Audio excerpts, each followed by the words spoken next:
Viewmasters, it's the podcast that we do. Viewmasters, talk about movies that we view. Viewmasters, my friend Eric and me, Joe. Viewmasters, hey, let's start the show.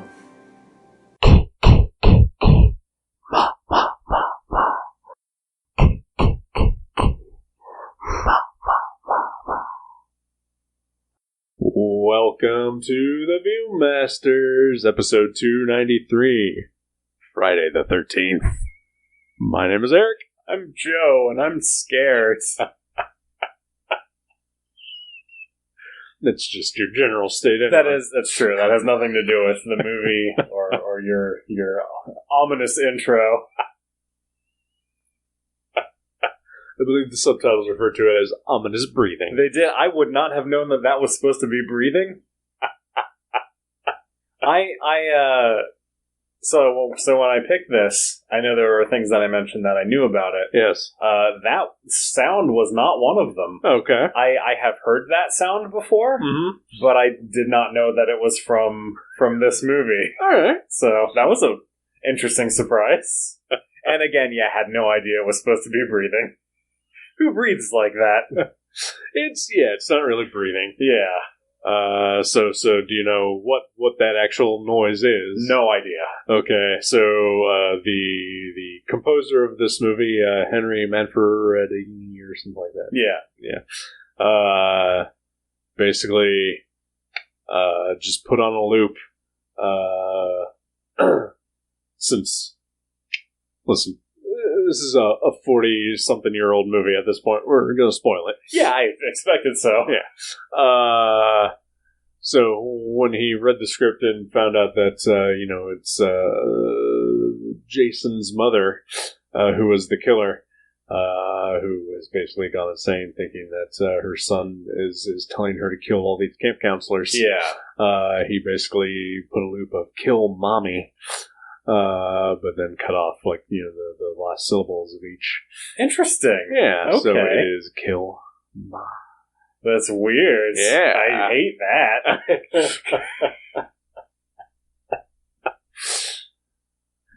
Oh, Friday the 13th. Yeah. Yeah. So did you know that it was Mrs. Voorhees all along? I did know that. Okay. Yes. Yeah. I think that and Camp Crystal Lake were the two things that I knew about this movie. Yeah. This falls into the category of missed classics for me. Yeah. So, knocked one off the list today. I'm still processing it a little bit. That's fair. I enjoyed watching it. That's good. I've always sort of found that whenever I have watched, a missed classic, that it sort of underwhelms.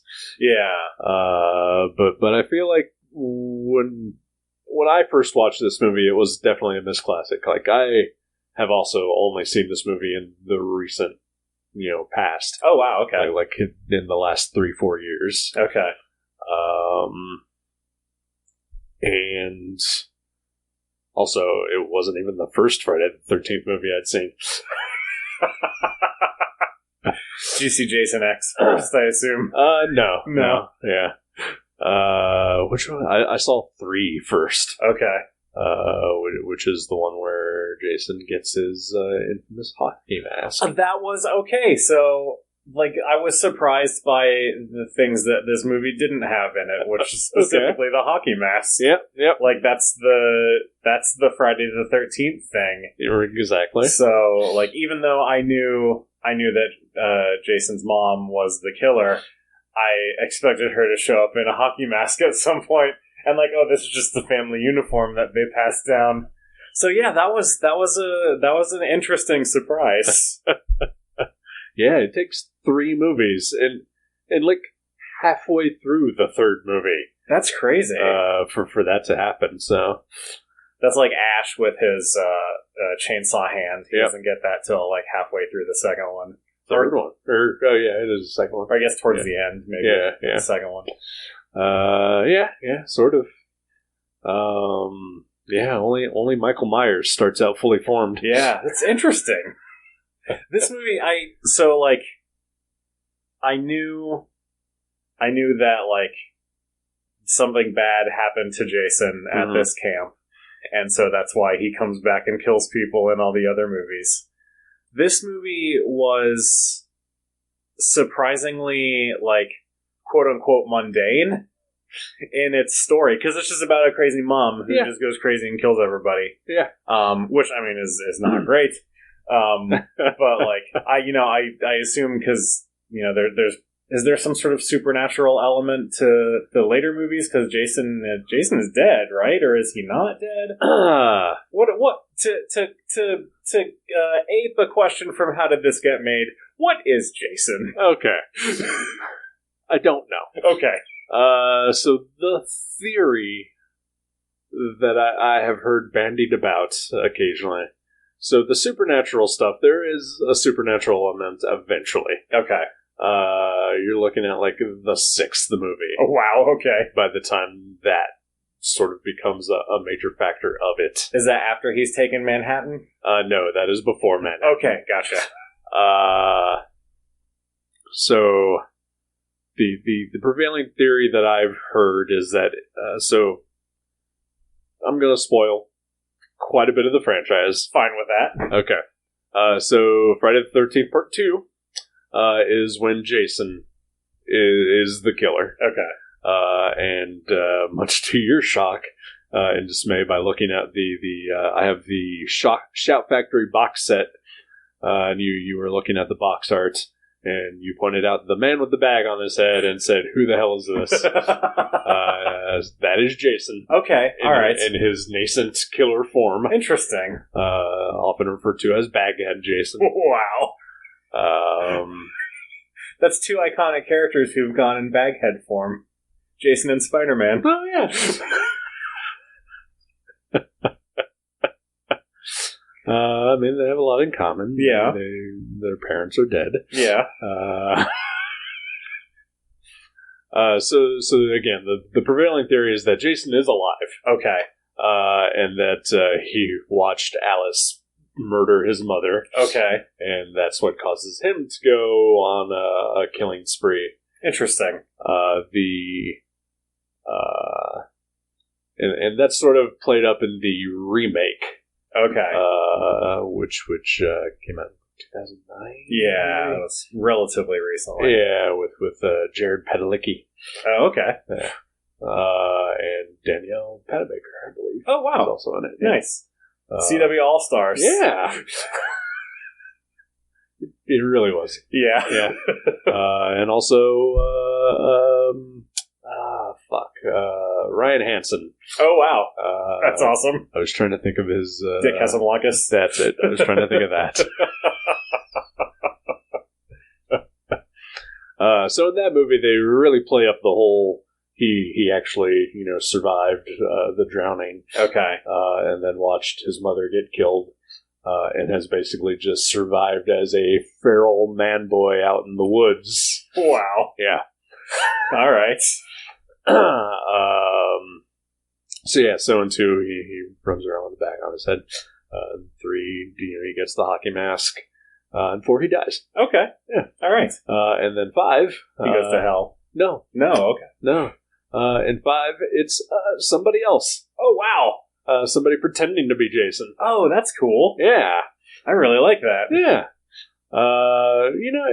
That one gets shit on a lot. It's I enjoy it. I mean, it is a bit of a bummer, when you realize, like, the motivation for that killer, but, yeah. It's an interesting concept. Nice. Then 6 is when, is Jason Lives. Okay. And that is when he, is risen from the grave, from, having been impaled by an iron spike and then lightning hits it. Oh, okay. Holy shit. All right. And, that one is actually maybe the best one? Wow. Because it's the first one that's also a little funny. Okay. At least purposely so. Yeah. Yeah. I know you laughed out loud a few times during this. I mean, one time in particular that I probably really shouldn't have. It was a little gleeful. A little bit. Yeah. Yeah. Then 7 is New Blood, which is sort of basically Jason versus Carrie. Okay, interesting. It's like a little psychic girl who just fights Jason. All right. After somehow accidentally resurrecting him from the bottom of Camp Crystal Lake. Wait, so does he die at the end of Jason Lives? Of course he does. Okay. Yeah. Does he die at the end of all of them? He dies at the end of all of them. Okay. But in like 2, 3, and 4, it's sort of like, okay, he's just surviving his wounds. Sure. Basically. Yeah. Gotcha. And then 8 is Manhattan. Okay. Which is another one that people just really shit on, and it's really solid, actually. Okay. Yeah. Then 9 is Goes to Hell. Again, a lot of the people just really don't like these movies. I find them delightful. I mean, you've got the big set. I assume that these are like your favorite. I mean, Nightmare on Elm Street is my favorite of these types of movies, like the big iconic horror slashers. Yeah, those are the ones that I like the most. With the Halloween being like the one I like the least. Okay. Because even as we were watching this, I was thinking, I can distinctly remember what all the Friday the 13th sequels are. Yeah. There's like 3 or 4 Halloween sequels where I don't know what happened in them. I couldn't tell you what they're about. They're just kind of all the same. Sure. Yeah. At least Friday the 13th tries different stuff. That's cool. But yeah, Jason Goes to Hell is the one where he becomes a disembodied spirit that just possesses other people. Oh, that's cool. Yeah. Interesting. Right? Yeah. All right. And then, of course, Jason X is when he goes to the space and falls into an upgrading machine and becomes a Terminator Jason.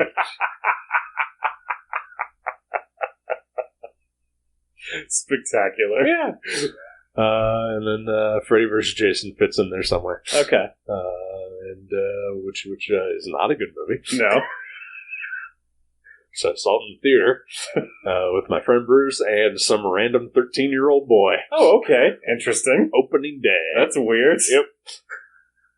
3 of us. I don't know about that. I mean, we weren't with the 13-year-old Oh, boy. Okay. It was just the 3 of us in the theater at Gotcha. the same time. Yeah. Okay. I thought you were all sitting together.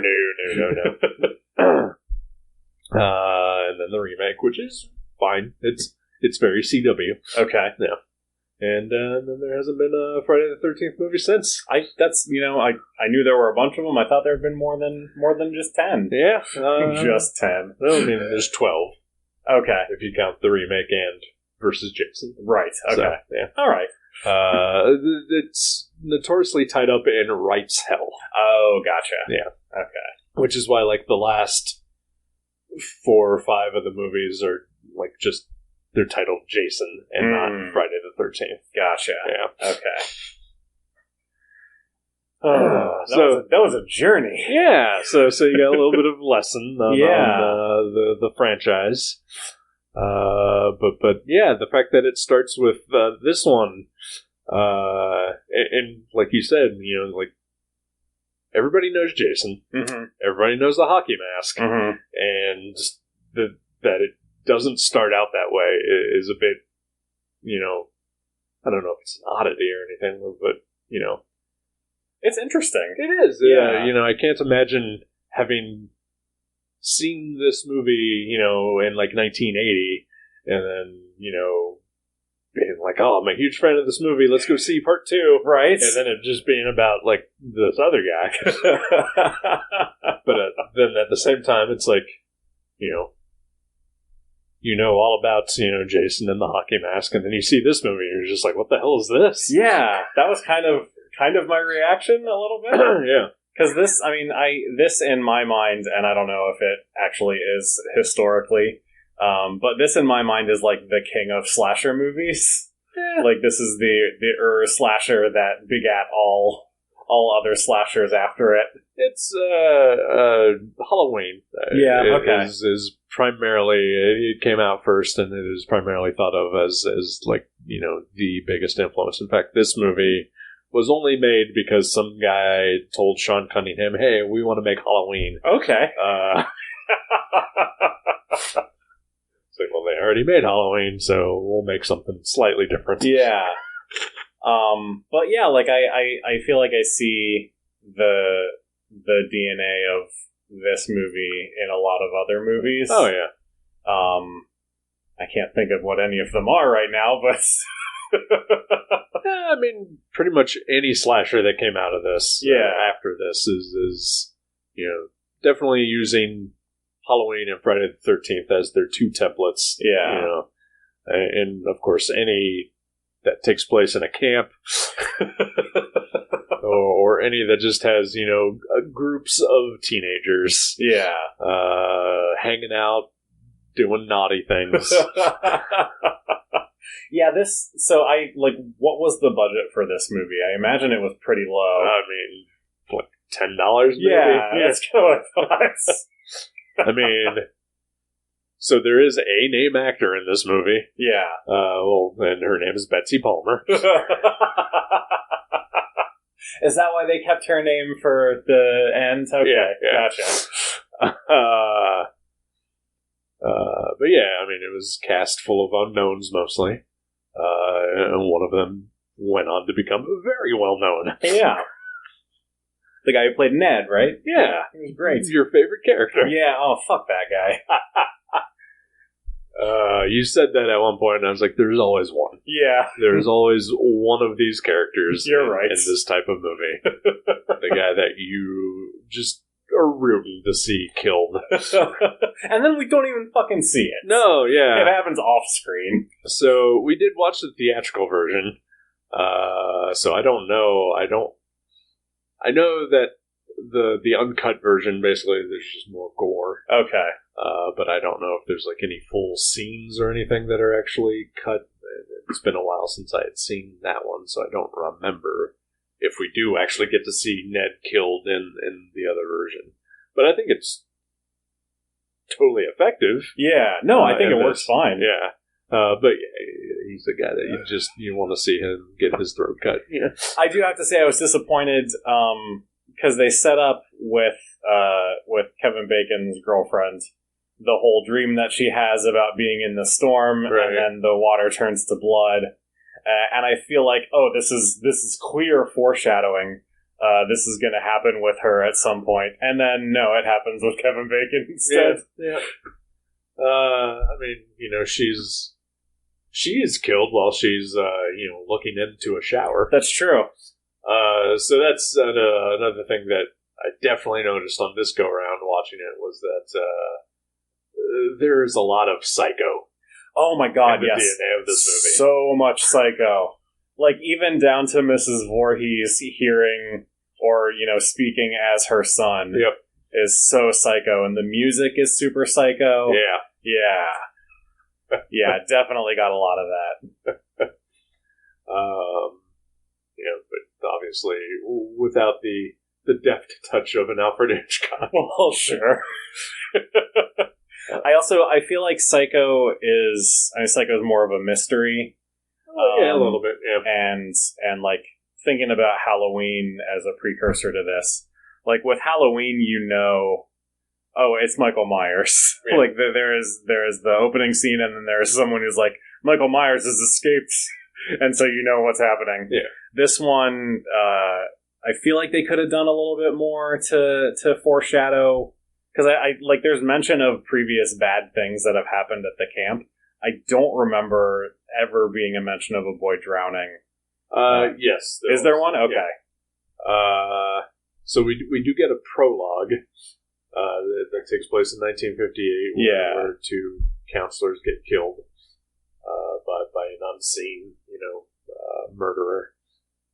Then when we flash back to present day, 40 years ago. Yeah. When Annie, the hitchhiker girl, the chef, or the cook or whatever.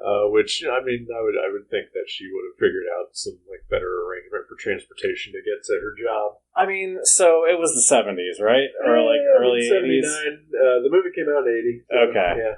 I mean, hitchhiking was still I feel like a pretty common thing. That's probably what she was counting on. Probably.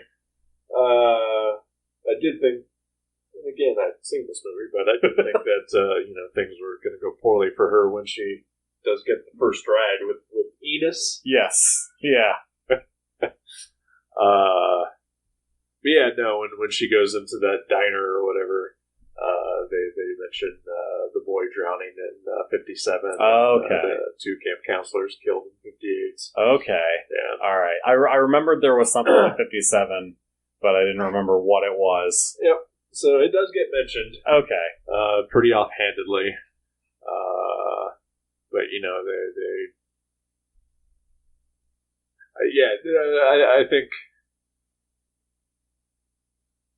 I enjoy this movie. Yeah. But it's, not great. It's flimsy. Yeah. That's what I was thinking. Yeah. No offense to Sean Cunningham. He's kind of a mediocre director.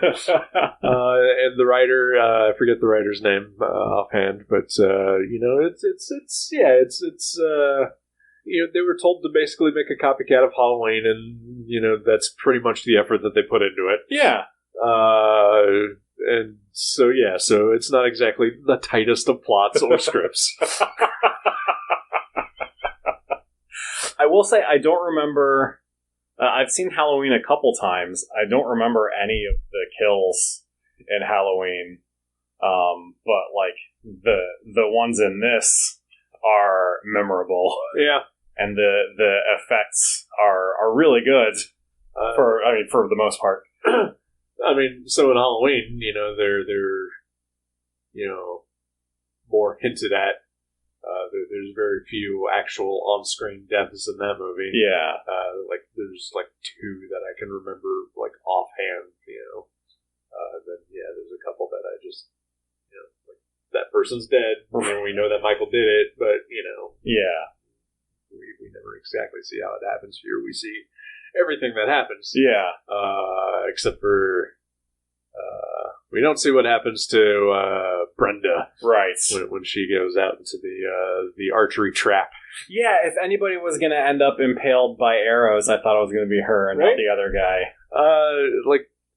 I feel like that was something that I remembered from the uncut version, was that we do see her die. Okay, but I could be wrong, because it does make it slightly more effective when her body comes crashing through the window later. Yeah.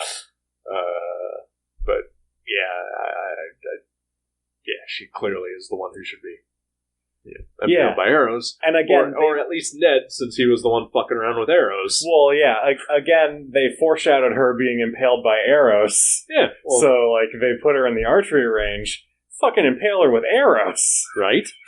This is, fucking take a screenwriting class, guys. This is basic stuff. You did the work. Pay it off. This is Chekhov's archery set.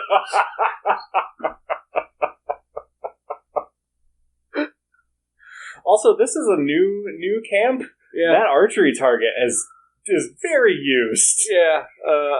They're reopening the camp. Okay, so it's just the same 20-year-olds. I guess so. Okay. Yeah. You'd think that they'd spring for some slightly newer stuff, right? I guess. I don't know. I guess not, though, yeah.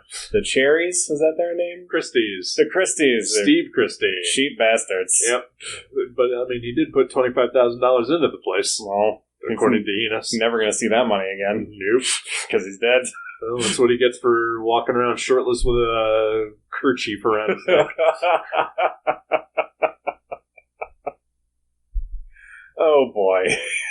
I feel like there are a couple of characters that they try to make out to be red herrings, but it's never convincing. Yeah. Yeah. And I don't know if that's just because I know already that it's, Mrs. Voorhees, but, because they do sort of try to set up Steve as the killer, too. Yeah. But, yeah, it's just that I never bought it. And again, probably because the shirtless crew chief thing. Right. No self-respecting killer. No. Whew. There's some legitimate I flinched or jumped a couple times. Yeah? Like, is it an arrow that goes through Kevin Bacon's neck? Yes. That was horrible. I was surprised. I jumped at that point too. Like I was expecting it. Yeah. Because I knew that's the scene where he dies, but it still got me. Yeah. Yeah. I do know that in the uncut version, there's more of a full-on shot of the arrow going through his neck. Okay. And then there's like a stream of blood that comes out of the wound. And basically, the behind-the-scenes on what happened there was that they had, Kevin Bacon sitting under the bed, and they had the body mold. Yeah. And then they had somebody else poke the arrow through. And when they did, the blood didn't come out. Oh no. So they had somebody else take the tube and just blow into it. And they blew too hard, and the blood just gushed out of the wound. One of those happy accident type things. That's movie making magic. Yep. But no, the part where I really legitimately was shocked and jumped was when Jason comes out of the water and grabs the girl out of the canoe. Did not everything is over. Yeah. She's safe. The police are there. You know, all cops are bastards, but you think they're going to help her. And then, this, I don't know what the fuck is wrong with his body, corpse comes out of the water and grabs her. That was legitimately shocking to me. Wow. Did you know that was going to happen? No, I had no idea. Okay. Yeah, as soon as Mrs. Voorhees was dead, I was like, okay, great, everything's done. Right. I know Jason comes back in the second one, but Sure, I don't know anything about this. Yeah. So, all right. Yeah, that was very effective. That's nice. I thought that was one of those things that just everybody knew about this movie too. So No. awesome. He's a little frog boy or whatever he is. I don't know. He's Fluke Man. Yeah, there we go. So is he a kid? Because it was 20 years ago. Yeah, that's weird. How's he still a kid? Yeah, the cold waters of Crystal Lake. Keeping him preserved underneath. He's in suspended animation like Captain America. Yeah, that's and it. The death of his mother is what woke him up. Yep. Okay. Interesting. The blood from her neck hit the water. That was the part where I laughed. Yeah, was when Mrs. Voorhees gets her head cut off, because that effect was not great. You saw every penny of the budget there. Yeah, it was jarring to hear you laugh like that. Well, I think I was surprised because all the other effects, like the arrow through the neck and the axe in the head, and all that, everything else looked really good. Right. And then there's this cartoonish decapitation. And she's standing there with her hands what's happening? Where'd my head go? So there is a documentary called Crystal Lake Memories. Okay. It is 6 hours long. Oh, jeez. And I have watched it. Of course. I think I watched it before I had seen most of the movies. Interesting. Yeah. But it was very fascinating. But yeah, I believe that they talked about that ending effect of the decapitation was not exactly 100%, ready to go. And they basically just sort of had, Tom Savini standing behind the dummy body with the head. Okay. And when the axe came, he just sort of tossed it up and let it go.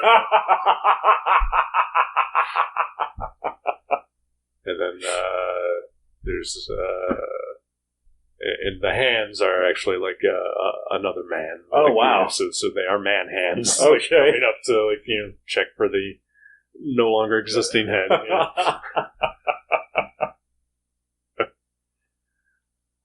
Oh, wow.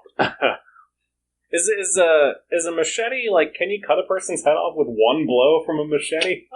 I don't know. I've never tried. It feels like no, because there's like bone and stuff in there. Right? Yeah. I mean, I would imagine it's probably hard to do most of the things you see done in movies. That's true. Yeah. All right, fine. I'm just sorry. saying. Yeah. Sorry for interrogating the logic of the movie. It's weird. It's one of those things I always remember the comic series Y the Last Man. Mm-hmm.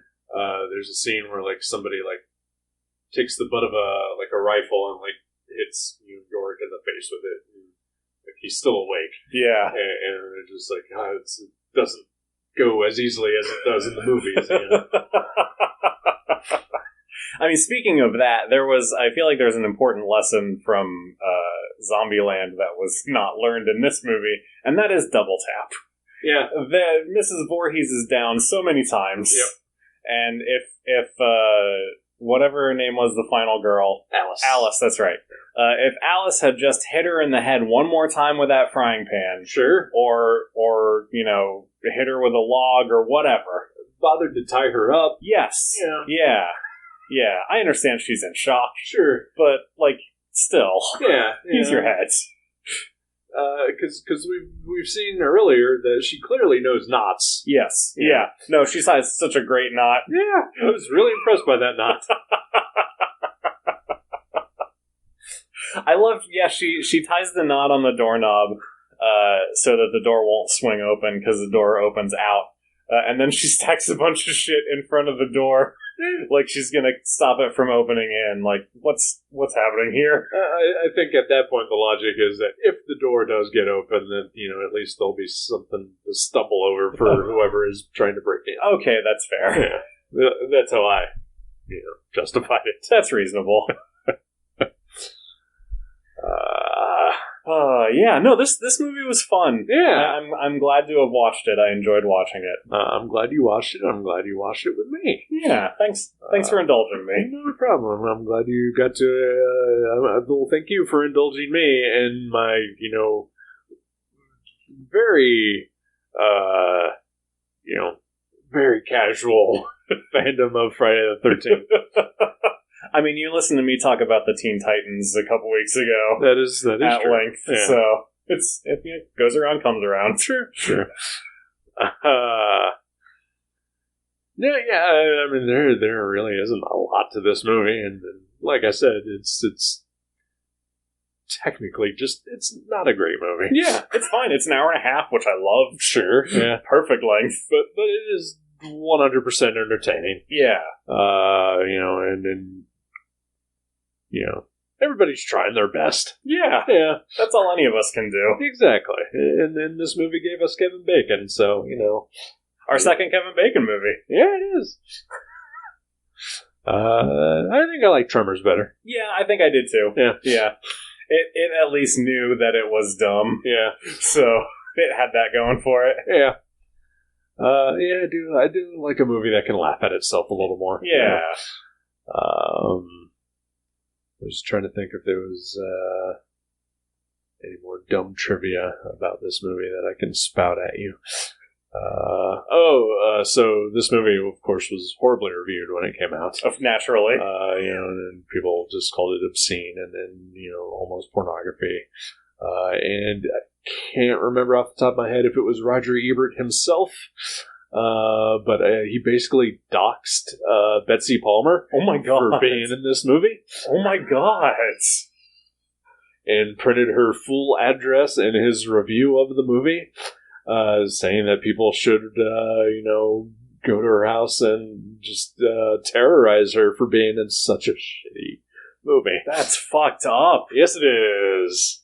Again, I can't remember exactly which reviewer. I mean, because it honestly sounds more like a Rex Reed move to me. Yeah. Because fuck that guy. But for some reason, Roger Ebert sticks out in my head for being the one who did that. That's really awful. Yeah. Whoever it was. Yep. Don't do that. Yeah, it's fucked up. Yeah. Oh. Yeah, so, fun movie. Fun movie, yes. Yeah. Glad I picked it. Me too. Yeah, and unfortunately, not a ton to really talk about. Yeah, it's fine. Yeah. I feel like we talked about it for a little bit. Yeah, we did pretty well. Yeah. I had thoughts. Yeah, you did. I know. It was fun to watch with you. In the way that watching any horror movie, I think, is fun to watch. Just like, sort of, just you make comments about it as they're going. Yeah, I did appreciate that. For the most part, the people, like a lot of horror movies you watch, and people are getting killed because they're making blatantly stupid decisions. Yeah, and I appreciated that for the most part. The people in this movie didn't fall into that. Yeah. Like, there's a couple of them maybe that, don't go out there, don't go check on the generator, just stay where you are. Right. But for the most part, it was, they get just ambushed or, aren't expecting anything. I think that was more interesting to me. I mean, Bill, when he goes to check the generator, at that point, they still don't know that people are dead. That's true. Yeah. Apparently Mrs. Voorhees has very good upper body strength because she is just hiding those bodies everywhere and setting traps where they'll just pop out of nowhere. How did she get him on the door? Right? With all those arrows in him. How did she tie up Steve to the tree or throw Brenda through the window? That's true. And God forbid whatever she did to Kevin Bacon, because we never see his corpse again. Maybe she has supernatural super strength. It's possible. I mean, she has man hands. She has both her and Jason powers. Oh boy.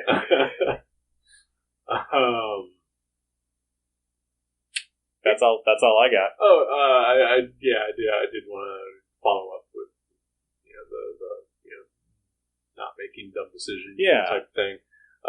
Is that, I mean, Ned was annoying, but I don't think anybody, like, you watch some slashers and all the characters are just sort of just abominable. Yeah. And you're just like, God damn it, I hate everyone. Like, I didn't hate anyone. Yeah. Like, Ned was just obnoxious. Yeah, he was just a horn dog. Yeah. So, I like that. And then, like, there was none of the, like, there's a lot of slasher films where it's like, the main guy, like, he's cheating on his girlfriend with her best friend, and, and there was nothing like that in this movie. It was just they were all pretty straightforward. Yeah, I almost thought, so I didn't realize that the flashback, I thought, like, is the whole movie set in 1958? Right. And so, like, the opening scene with the two counselors who are kissing, and the one is like, do I kiss better than this other girl? And he's like, I don't know what you're talking about. Like, I thought that is exactly what they were setting up, is like, he's cheating on this other girl with her, and now they're going to get their comeuppance.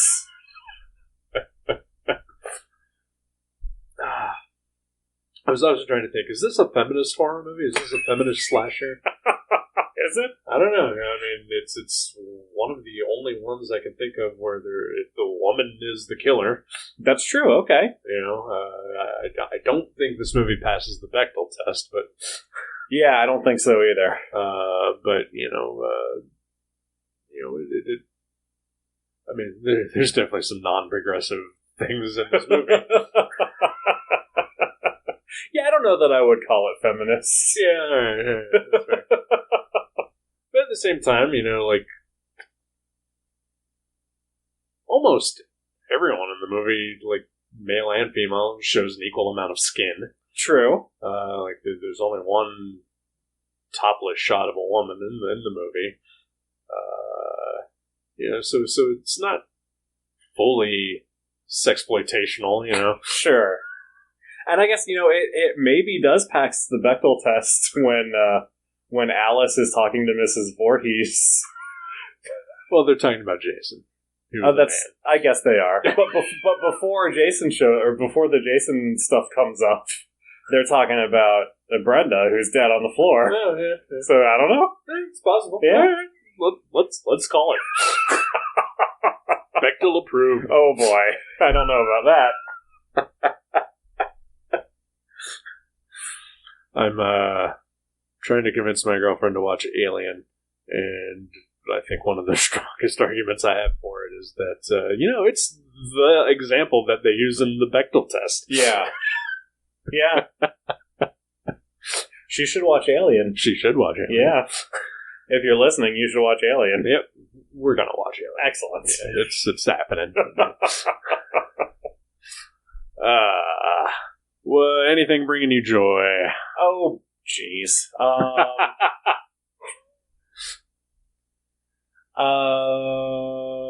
There were a couple of really great comics this week that I loved. All right. The first issue of Batman Superman World's Finest. Yeah. By Mark Waid, Dan Mora, Tamara Bonvillain. Bondvillain. I don't know. No, I don't know how to pronounce her last name. That is just the classic Superman dynamic duo team up book that it seems like I have wanted for my whole life. Likewise. Yeah, it was pretty much everything I wanted from that type of book. Yeah, it's. First of all, Batman's wearing the yellow oval and blue underwear. Right. And, literally, that's all I want from Batman. that is the bare minimum that I want from Batman. Anything else on top of that is just gravy. Yeah. And you throw in an awesome relationship with Robin and a friendship with Superman. And, I don't want to see Batman and Superman be bickering at each other. Yeah. They're pals. Yeah. So that was great. And also this week's issue of Nightwing was a Flash team up. Yep. So Wally West, Tom Taylor writes a great Wally West. He does. So that was really nice as well. I kind of wish he was writing the regular Flash title. I like the regular Flash title too. I know you do. I have some issues with it. The main thing that I really liked was that Dick Grayson did not call Wally's daughter Irie. Yeah. He called her Iris. Yeah. Which is her name. Yep. And not a horrible nickname. No, yeah, Irie is not a thing. Yeah. Yeah. At all, period. Nope. Yep. Oh, what about you, sir? I just want to just go back a second and talk about the Flash book. We've moved on. I just want to talk about the Flash. Okay, fine. I will allow it since we're talking about the Flash. Because I don't think I mentioned this the week it came out, but there was an issue of the Flash a couple months ago that was sort of reader directed. Oh yeah. That was interesting. I really enjoyed that. I thought it was a lot of fun. Yeah. Even though at one point I did say, don't fucking tell me what to do in the book. But yeah, it's something that I hadn't actually seen in a comic before, and I thought it was just a lot of fun. Yeah. I thought that I read it digitally, so that I didn't quite get the effect. Yeah. Maybe if I go back and read it physically, I'll probably appreciate it more. Yeah. So what is bringing me joy this week? Night Court and Faking My Death. That's great. Two equally enjoyable things. Yep. Oh man, do you have a movie picked out for next week? Friday the 13th Part 2. Okay. As you wish. Do a whole series? I mean, I thought about it. Yeah. Legitimately. Now I'm seriously considering it. Why not? Why not? Let's do it. Fuck it. Let's do it. Fuck it. We're just going to talk about Friday the 13th. Sounds great. For the next 13 weeks. I mean, we watched 4 seasons of Farscape. Surely we can handle 13 movies, right? That's true. 12 movies. 12 movies. Okay, fine. Yeah. Let's do it. All right. We're a Friday the 13th podcast now. Welcome. Welcome to hell. That's not until the 9th one. You spoiled all of them for me. Yeah. I should have thought that through better. That's okay. I can pick another movie. I look forward to Baghead, man. I did have another movie in mind. I can... Yeah. Entirely up to you. I don't mind having been spoiled. I knew that Mrs. Voorhees was the killer in this one. That is true. It's the journey, not the destination. That is true. Okay, fine. Let's do it. Friday the 13th, Part 2. Excellent.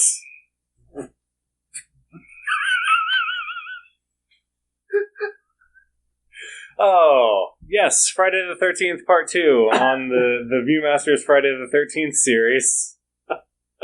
We'll be back with that next week. Alrighty. Goodbye. Bye.